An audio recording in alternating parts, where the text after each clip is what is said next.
at Pet Pro can be upgraded through the official website or the @Lab application. Method 1. Official website upgrade. Go to the VECVERSE official website. Click on Support and Services, Upgrade Center in the top navigation bar.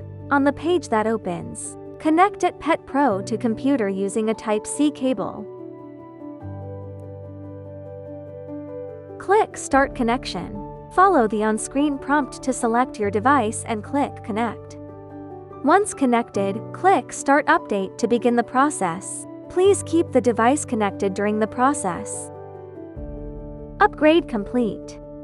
Method 2. Upgrade via the @Lab application. Open the @Lab application. Select Pet Pro to connect. Ensure your phone Bluetooth is enabled. On the main menu, swipe to find wireless and tap it. Scan the QR code on screen or back of device. Tap Yes to complete pairing. Tap Mine, then select Firmware Upgrade.